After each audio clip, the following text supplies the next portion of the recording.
En la historia gloriosa y terrible de las conquistas militares, hay un nombre que destaca por encima de todos los demás. Un guerrero, un rey, una leyenda.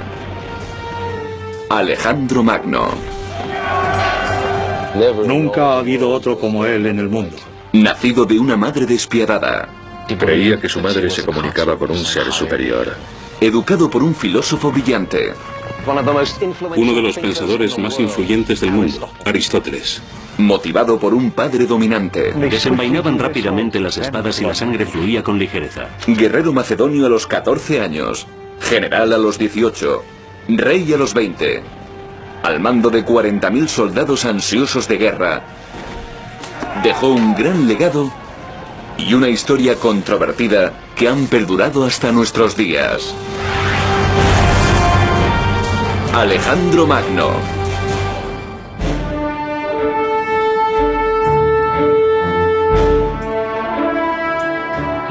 Hace más de 2000 años, este era el hogar de un hombre al que muchos consideran el guerrero más importante de la historia. Estamos en el norte de Grecia, en los restos de la antigua ciudad de Pella, donde se levantaba el palacio del rey Filipo II de Macedonia, padre de Alejandro Magno. Alejandro fue educado aquí en el siglo IV a.C. para conquistar el mundo.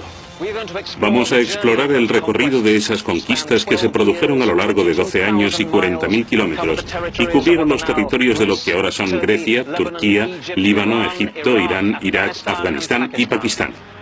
Examinaremos la personalidad compleja de un hombre que quizás se consideraba a sí mismo un dios, pero que murió a los 32 años como un simple mortal. Al igual que Alejandro, nosotros también tenemos una misión: responder preguntas que se han hecho los historiadores durante siglos. ¿Quién fue Alejandro?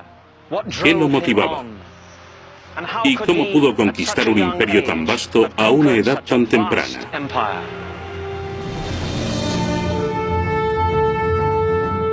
La mayor parte de lo que sabemos de Alejandro Magno procede de 4 historiadores antiguos que escribieron varios cientos de años después de la muerte de Alejandro en el año 323 a.C. Basaron sus manuscritos en los diarios de hombres que vivieron y lucharon junto a este guerrero legendario. Esos historiadores son Arriano, escritor y estadista griego, Diodoro de Sicilia, Curtio Rufo de Roma y el filósofo griego Plutarco, el único escritor que documentó la infancia de Alejandro y dedicó mucho tiempo a analizar su carácter. Cuando un retratista se propone crear un parecido, confía sobre todo en la cara y en la expresión de los ojos, y presta menos atención a otras partes del cuerpo. Del mismo modo, intento yo estudiar las acciones que revelan el funcionamiento del alma. Y así empezamos la historia increíble de un hombre que vivió una corta vida de 32 años, pero consiguió la inmortalidad histórica.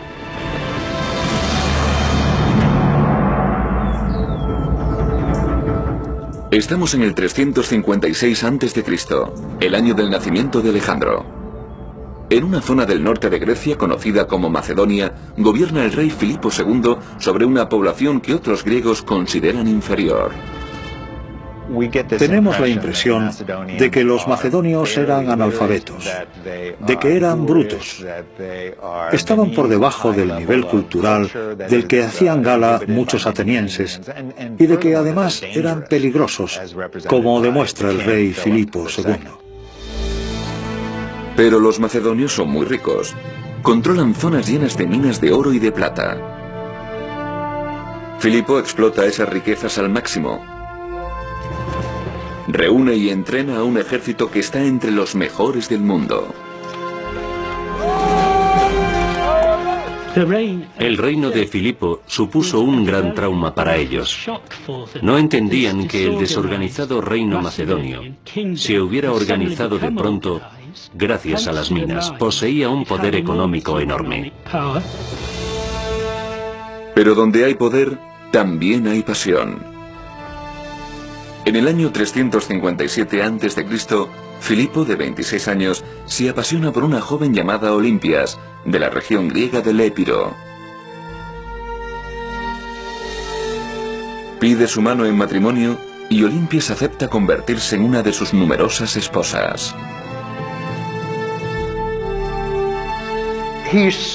Tenía fama de casarse con una mujer distinta en cada campaña.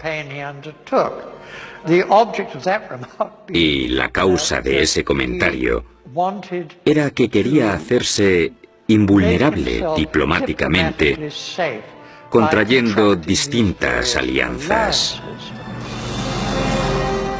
Filipo está enamorado de la belleza de Olimpias, pero no sabe que ella posee un lado salvaje, excéntrico, que está metida en cultos místicos y mitologías.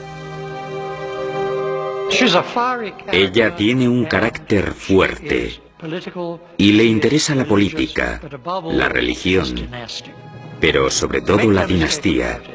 No se confundan. El interés principal de Olimpias a lo largo de su vida fue ver en el trono a su hijo Alejandro. Creo que se mostró muy despiadada en lo concerniente a la sucesión de su hijo Alejandro.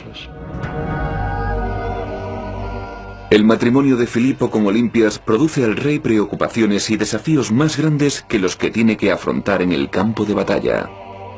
La noche antes de que se consumara el matrimonio, la novia soñó que un rayo golpeaba su vientre. Filipo se vio a sí mismo en un sueño, sellando el vientre de su esposa, y en el sello había la figura de un león. En otro momento, Filipo vio una serpiente tendida al lado de Olimpias, mientras ésta dormía. Y eso debilitó y enfrió su pasión por ella. A partir de ese momento, se acostaba raramente con ella. O bien tenía miedo de que le lanzara algún conjuro diabólico, o creía que ella se comunicaba con un ser superior. La relación entre Filipo y Olimpias está destinada a ser tormentosa. Filipo vio personalmente en secreto a la serpiente que yacía en el lecho con Olimpias. La experiencia le preocupó mucho. A Zeus, el rey de todos los dioses griegos, se le representaba a menudo en forma de serpiente. Filipo siente un deseo ardiente por saber si el niño que nacerá de Olimpias ha sido engendrado por él, o quizá, aunque inimaginable, por Zeus. Solo hay un lugar donde puede encontrar la respuesta: en el oráculo de Apolo en Delfos.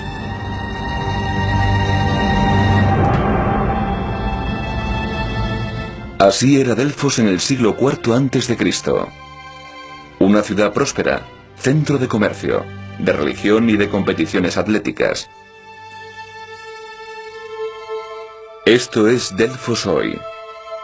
Las columnas del templo de Apolo se elevan todavía majestuosamente en la magnífica ladera desde la que se divisa el Golfo de Corinto.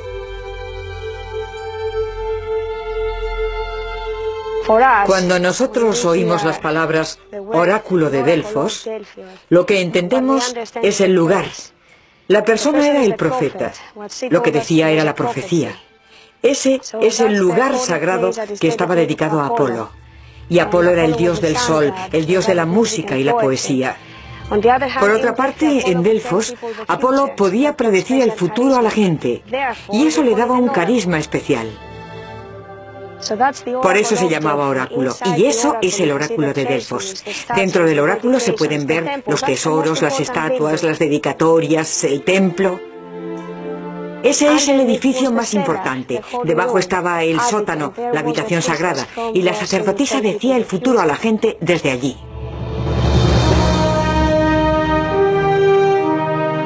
En los meses anteriores al nacimiento de Alejandro, en el 356 a.C., solo hay una pregunta que Filipo quiera hacerle al oráculo de Delfos.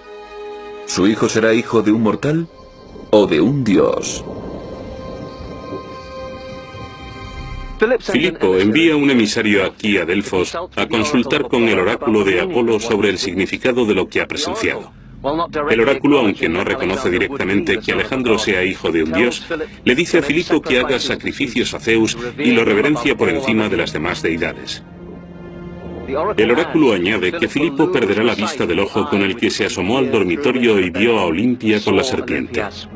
Una profecía que se cumplirá 2 años más tarde, cuando Filipo es herido de gravedad en una batalla. Ese tipo de historias, contadas por los historiadores antiguos, se ven hoy con escepticismo. Todo el mundo dice, oh, bueno, si te asomas por el ojo de la cerradura y ves a tu esposa refocilándose con una anaconda grande, bueno, eso puede trastornarte un poco. Independientemente de su relación con los dioses, el niño que nace de Olimpias en el verano del 356 a.C. está destinado a llevar victorias y tragedias a su país, su familia y a sí mismo, con el nombre de Alejandro Magno.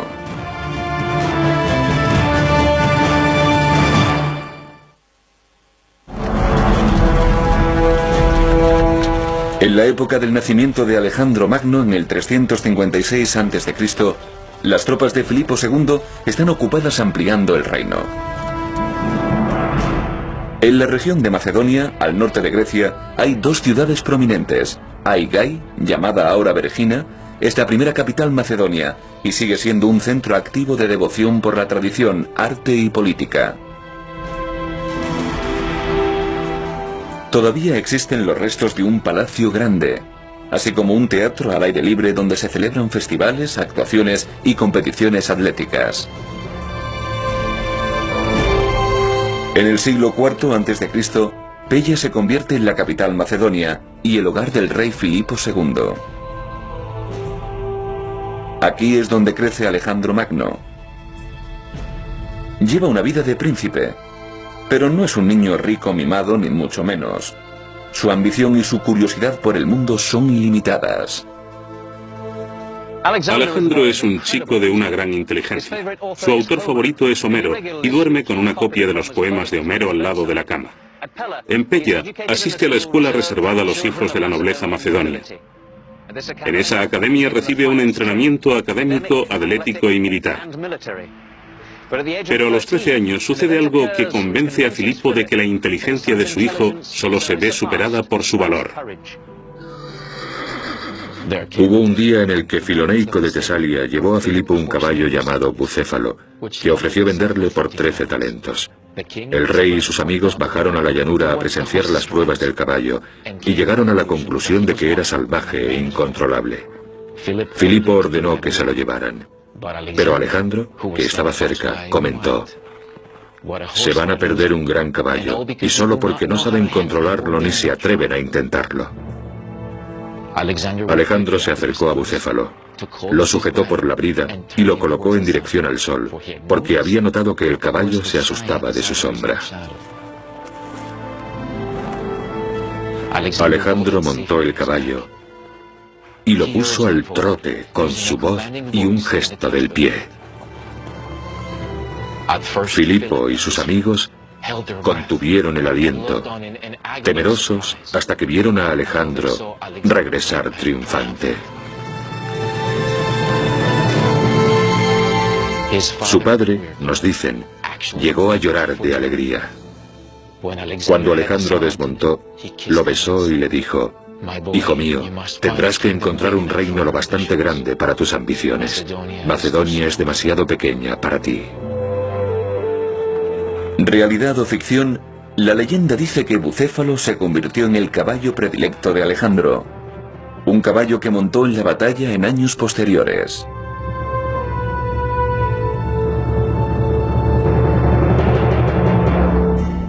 El rey Filipo está tan impresionado con su hijo que decide que los profesores de la corte de Macedonia no pueden ofrecerle el desafío intelectual que merece, y le busca un tutor nuevo. Un hombre que ha pasado a la historia como uno de los pensadores más influyentes del mundo, Aristóteles. Filipo también proporciona a su hijo un entorno mágico en el que aprender. Este es el recinto de las ninfas en Mieza, parte de los jardines legendarios de Midas. Estos arroyos, grutas y senderos en sombra se consideraban sagrados para las ninfas, diosas mitológicas que eran espíritus de la naturaleza. Según Plutarco, Alejandro solía decir que su padre Filipo le había dado el don de la vida, pero Aristóteles le había enseñado a vivir bien. El adolescente Alejandro recorría todos los días este sendero hasta la cueva donde enseñaba Aristóteles.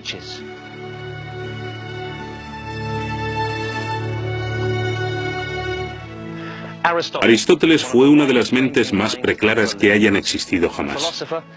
Un filósofo cuyas enseñanzas comprendían ética, política, música, medicina, embriología, astronomía, botánica, magnética, óptica, historia, zoología, retórica, poesía y, lo más importante, curiosidad. Él enseña a Alejandro a no dar nada por sabido. Cada situación es diferente. A organizar, a analizar los hechos antes de sacar conclusiones. Añadamos eso a la espontaneidad natural de Alejandro y tendremos la receta del genio. Es en esa época cuando Alejandro pasa de la adolescencia a la edad adulta, cuando conoce a Hefestión, hijo de un noble macedonio. Hefestión se convertirá en su mejor amigo, y muchos creen que también en un compañero íntimo.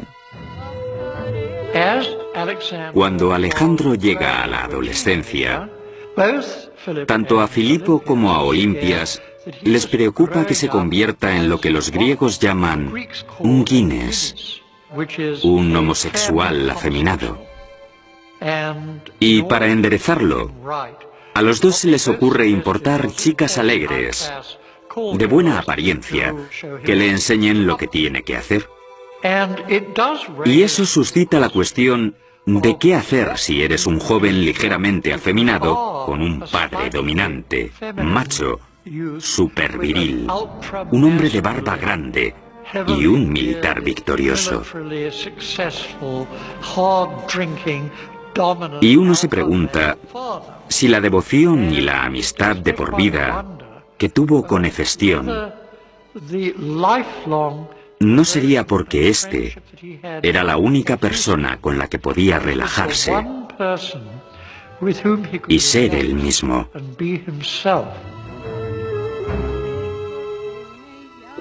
Lo que de verdad motivaba a Alejandro, y creo que todos los que quieran estudiarlo tienen que darse cuenta, es que le gustaban los problemas relacionados con reunir un gran ejército y utilizarlo para conseguir objetivos estratégicos.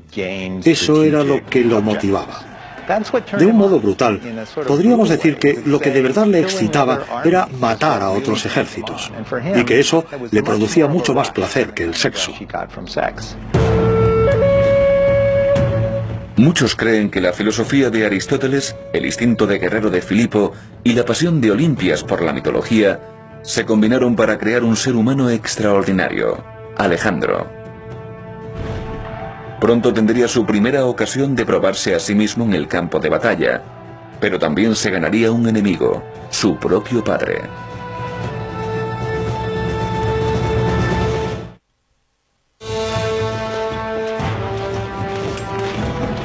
...340 a.C., el rey Filipo II de Macedonia, padre de Alejandro, de 16 años, está en guerra. Su objetivo, el control de Grecia. La falange macedonia es el instrumento de guerra más poderoso de Filipo. Soldados muy entrenados que transportan lanzas o sarisas y avanzan en formación cerrada, creando una enorme máquina de guerra en movimiento que es prácticamente imparable. Filipo adaptó la formación a partir de la falange griega tradicional. La diferencia principal con la falange de Filipo es que la armadura corporal individual del soldado de infantería es menor, pero eso lo compensa el hecho de que el soldado transporta una lanza. La lanza mide entre 4,5 metros y 5 metros y lleva un contrapeso en el extremo más cercano al soldado que permite que el fulcro se mueva hacia atrás y se levante el extremo de la lanza. Por supuesto, si los soldados llevan lanzas de entre 4,5 metros y 5 metros de longitud, hay que entrenarlos muy bien para que puedan moverse con ellas. Si te enfrentas a una falange macedonia, luchas contra un frente formado por miles de esas lanzas. Tienes ante ti un erizo gigante de acero letal que avanza contra ti. Y tú no puedes atacar con tu espada, mucho más corta. Por eso, siempre que la falange mantuviera su posición, podía cruzar cualquier resistencia, cosa que hacía.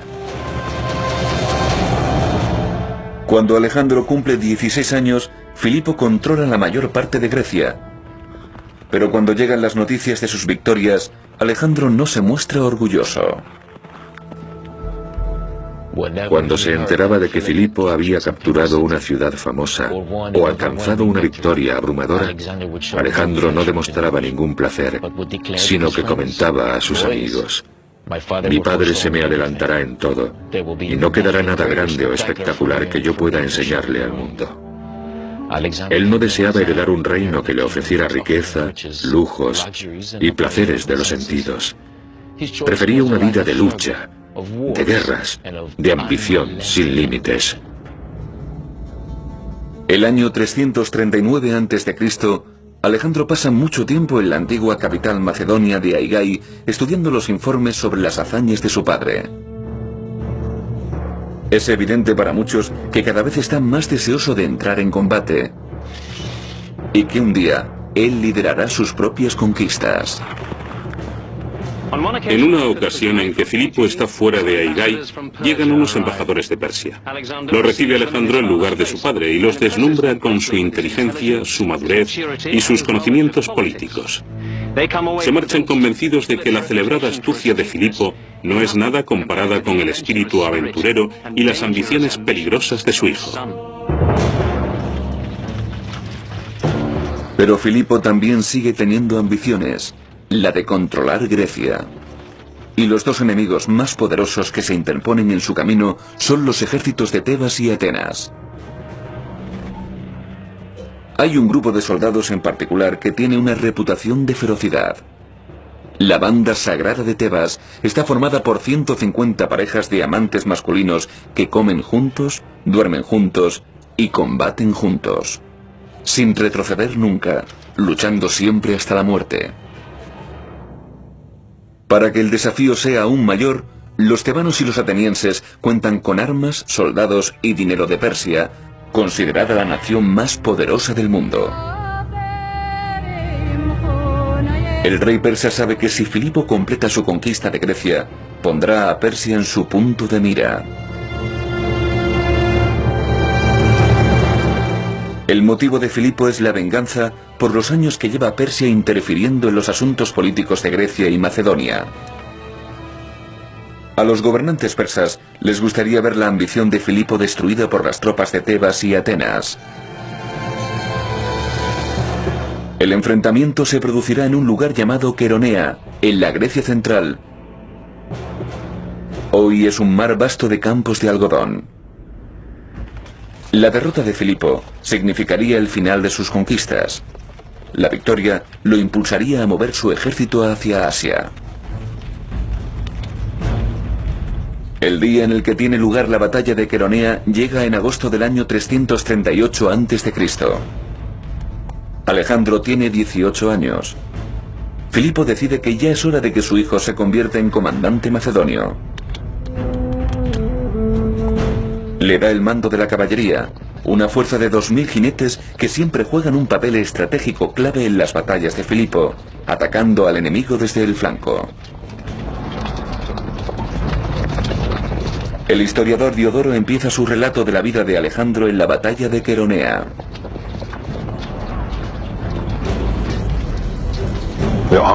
Al amanecer se despliegan los ejércitos y el rey coloca a su hijo Alejandro, joven en años pero famoso por su valor y su rapidez de actuación, en uno de los flancos, al lado de los generales más experimentados, mientras él manda el otro flanco al frente de sus hombres armados con lanzas. Se colocan unidades individuales donde lo requiere la ocasión. Al otro lado, divididos en línea según sus nacionalidades, los atenienses están al mando de un flanco y los tebanos del otro.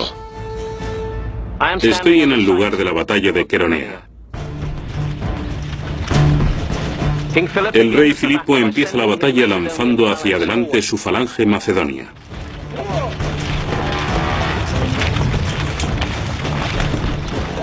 Atacan el flanco izquierdo ateniense.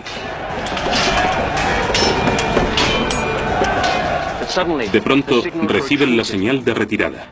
Y cuando una falange de infantería retrocede, mantener la formación es un logro casi imposible, que solo se consigue porque estamos hablando de la mejor tropa de infantería del mundo. Los atenienses y sus aliados avanzan por el campo de batalla hacia los macedonios en aparente retirada. Pero los tebanos, que son tropas más disciplinadas, se quedan donde están, lo cual resulta ser un error. Porque entre los tebanos y sus aliados se abre un hueco y Alejandro lo ve. Está esperando con la caballería y cuando ve el hueco se lanza a la carga, lo atraviesa, rodea a los tebanos y puede atacar a los aliados por el lateral.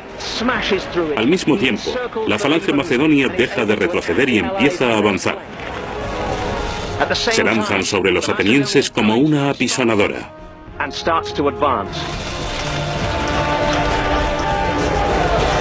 2000 de ellos se rinden.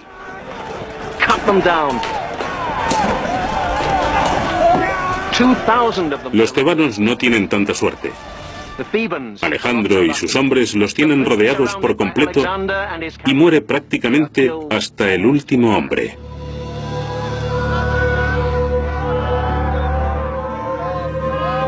Tras la sangrienta batalla, en agosto del año 338 a.C., los campos de Queronea quedan cubiertos de cuerpos. Filipo logra, con ayuda de su hijo, su objetivo de controlar Grecia. La banda sagrada de tebanos son enterrados aquí, bajo esta estatua de un león. Los muertos atenienses son cremados. La batalla de Querona logró dos cosas. A nivel personal demostró que Alejandro era un comandante eficaz y valiente, de lo que seguramente era la mejor fuerza de caballería que ha visto nunca el mundo. Políticamente estableció el control de Filipo sobre Atenas y la mayoría de las ciudades-estado griegas. Podía permitirse ser generoso, ofreció la paz y liberar a los prisioneros y sus condiciones fueron aceptadas. Alejandro fue enviado a Atenas con una guardia de honor para llevar las cenizas de los atenienses muertos. Pero la relación entre el padre y el hijo estaba a punto de cambiar. Nunca más le encomendaría a Filipo una misión tan importante. La batalla de Queronea pudo haber sido el comienzo de una dinastía macedonia padre-hijo. Pero el futuro guardaba un destino muy distinto. Un destino donde no habría un respeto mutuo entre Filipo y Alejandro, sino odio y desconfianza.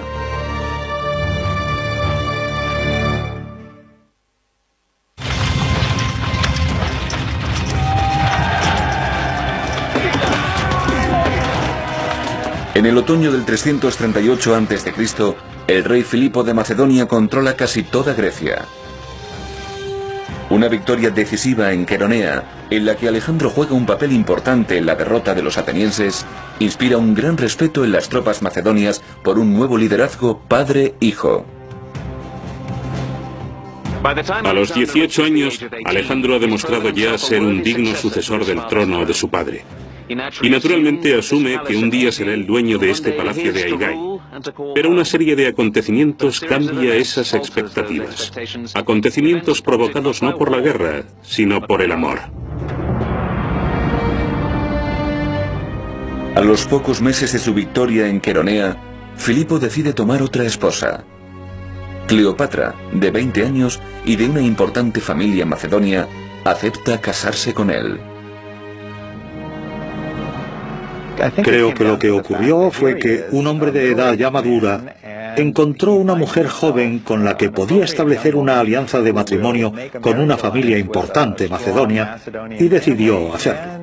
Se trata de un hombre que tiene casi 50 años y se casa con una mujer 30 años más joven que él. Dejaré que saquen ustedes sus conclusiones.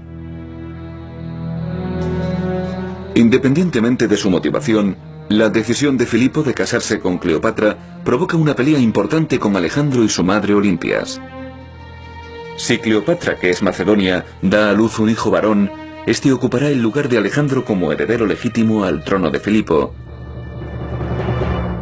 ya que la madre de Alejandro es de Épiro, que no es parte de Macedonia. A Alejandro, que se ha criado con la Ilíada y las alabanzas de sus tutores, que lo llamaban el segundo Aquiles, le gusta ese papel. Por otra parte, está Papaito, que tiene prioridad en ese puesto. Y ahora, Papaito se ha vuelto a casar y quiere engendrar hijos en Cleopatra. La creciente tensión entre miembros de la familia alcanza su punto cumbre la noche de la boda de la pareja, en el otoño del 338 a.C. Los macedonios eran famosos por sus fiestas alcohólicas. Muchas de ellas tenían lugar aquí, en el palacio. Después de la boda de Filipo y Cleopatra, tiene lugar el tradicional banquete macedonio, en el que todos los hombres se emborrachan. Atalo, tío de la novia, hace un brindis en el que ruega a los dioses que bendigan la unión con un heredero legítimo al trono. Alejandro, enfurecido, grita: ¿y yo qué soy, un bastardo? Y le arroja su vaso de vino a Atalo. Filipo se levanta, desenvaina la espada y cruza la habitación hacia su hijo, pero está tan borracho que tropieza y se cae. Alejandro se burla de su padre y dice: este es el hombre que quiere cruzar de Europa a Asia, y ni siquiera puede cruzar de una mesa a otra.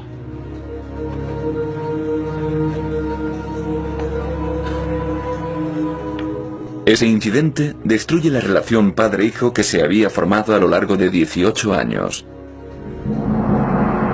Destruye el potencial para una colaboración militar que es a menudo la base en la que se fundan dinastías familiares.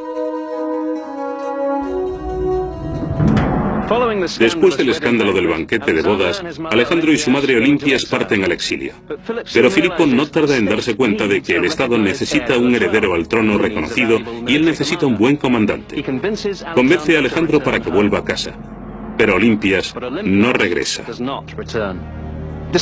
A pesar de la reconciliación, no hay garantías de que Alejandro vaya a ser rey algún día. Al año de la boda, Cleopatra da a luz un hijo. Si Filipo vive lo suficiente, el trono no será para Alejandro, sino para su hermano, que es macedonio de pura raza.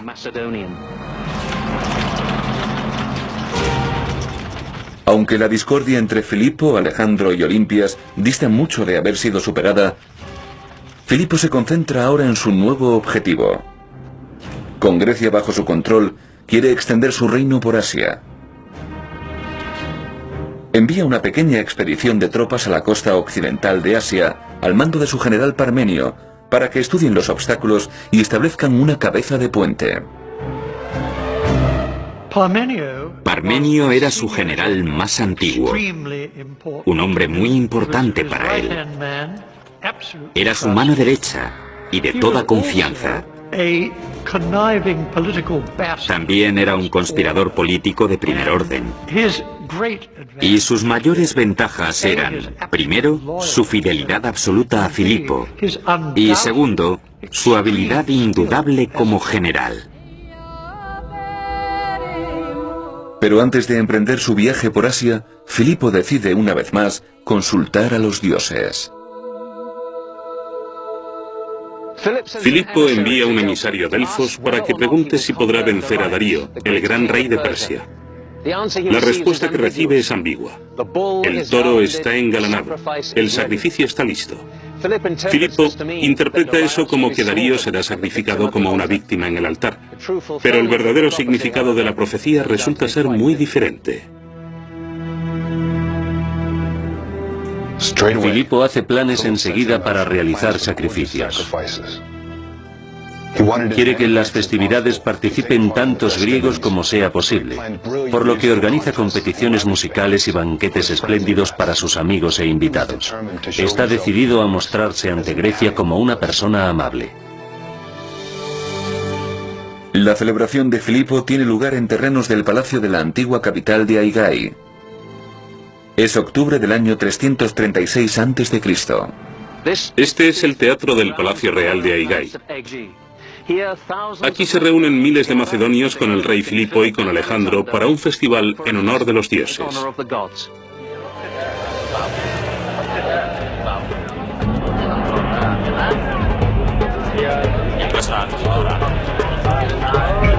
Es un acontecimiento feliz para todos, excepto para un hombre, Pausanias, un miembro de la Guardia Real.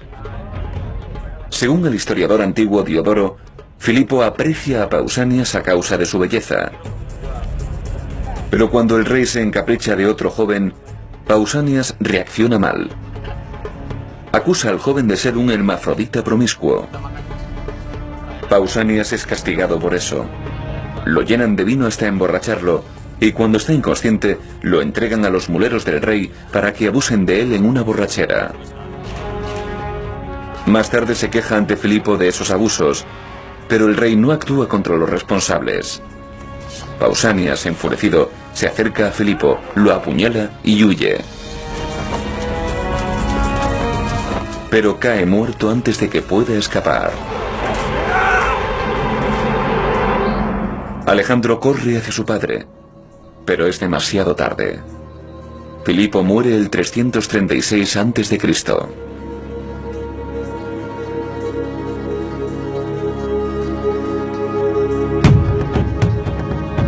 Enseguida surgen teorías de conspiraciones. ¿Es posible que Olimpias, la esposa de Filipo, esté mezclada en el asunto para conseguir que su hijo Alejandro herede el trono? ¿Puede ser que el propio Alejandro haya jugado un papel en la planificación del asesinato? Mientras se investigan esos temas, hay que decidir una cuestión más urgente. ¿Aceptará Grecia a Alejandro como rey?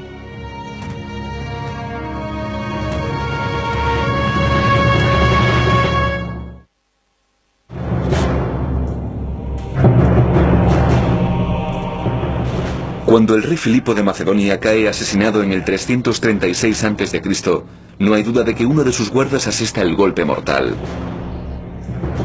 Pero al igual que en asesinatos más modernos atribuidos a asesinos en solitario, surgen preguntas sobre si es posible que haya otros mezclados en el complot.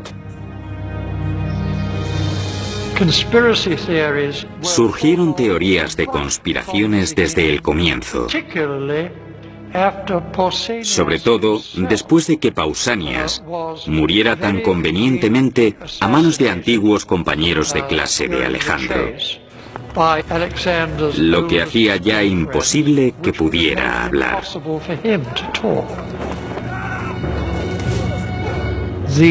Las primeras sospechas recayeron sobre Olimpias y a través de ellas sobre Alejandro.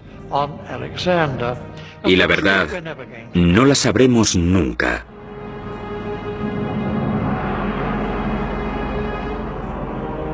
Después de una cremación ceremoniosa, los huesos de Filipo y sus posesiones más preciadas son colocados en el interior de una cámara funeraria que se cubre con toneladas de tierra. Según una costumbre antigua, cuanto más alto el montículo, más importante la persona.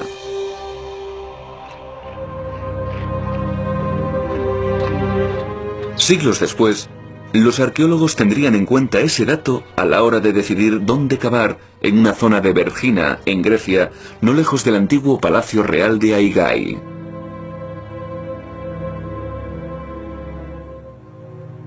Aquí es donde enterraron al rey Filipo II, cerca de su palacio, bajo un montículo de tierra que se conoce como el Gran Túmulo. La tumba permaneció oculta más de 2000 años, hasta 1977, cuando la descubrió el arqueólogo griego Manolis Andrónicos. 15 años más tarde, se construye un magnífico museo en el interior del túmulo. El Museo de Vergina es una maravilla de arquitectura y diseño modernos. Aquí se exponen objetos encontrados en varias tumbas.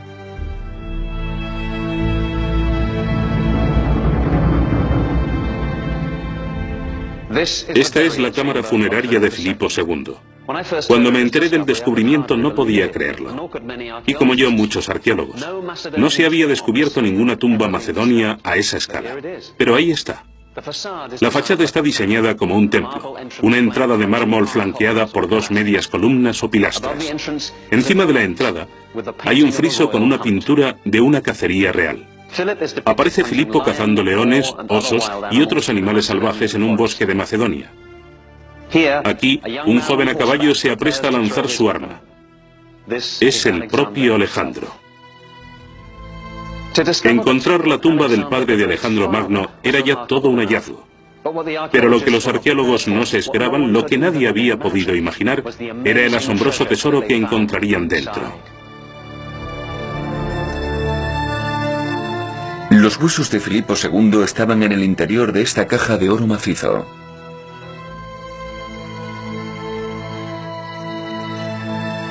Dentro de la cámara funeraria estaba también su corona de hojas de oro y su armadura de guerra, con petos, cascos y escudos. Inmediatamente después del entierro de su padre, Alejandro se enfrenta al desafío más importante de su joven vida: probar a los ciudadanos de Macedonia que merece ser rey.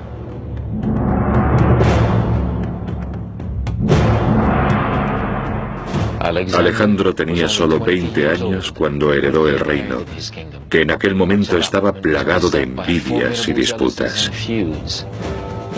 Los consejeros macedonios de Alejandro temían que se avecinara una crisis y aconsejaron al joven rey que dejara en paz a los estados griegos y no usara la fuerza contra ellos. Alejandro, sin embargo, optó por lo contrario y decidió que el único modo de asegurar su reino era actuar con audacia y espíritu arrogante. Estaba seguro de que, si cedía aunque solo fuera una fracción de su autoridad, todos sus enemigos lo atacarían a la vez. En menos de 6 meses, Alejandro recupera el control de Grecia al mando de su ejército macedonio y se gana el respeto de sus tropas por su decisión y su valentía.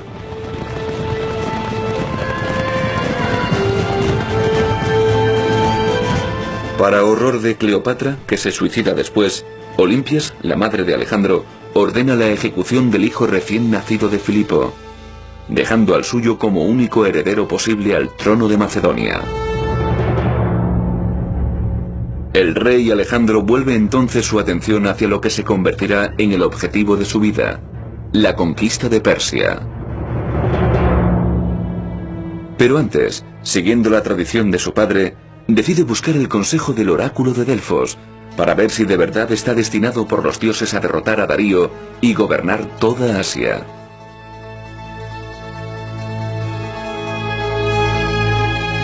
Pero a diferencia de Filipo, que siempre enviaba un emisario, Alejandro va personalmente en noviembre del año 335 a.C. Cuando Alejandro llega aquí, a Delfos, le dicen que ha llegado en la época equivocada. En los meses de invierno no se puede consultar al oráculo. Tendrá que regresar en primavera. Alejandro, que no acepta fácilmente un no por respuesta, va en busca de la sacerdotisa e intenta arrastrarla por la fuerza hasta el templo. Al fin, vencida por su insistencia, ella grita: «Eres invencible, hijo mío». Cuando él oye eso, declara que no necesita más profecías, ya tiene la respuesta que buscaba. Al igual que con muchas historias que describen a Alejandro, en la narración de su visita a Delfos es difícil separar el mito de la realidad. Pero su deseo apasionado de complacer los dioses y buscar su guía será un tema recurrente en su vida. A punto de embarcarse en lo que será un viaje de 12 años, puede que Alejandro se considere a sí mismo fruto de un linaje divino, o puede que no.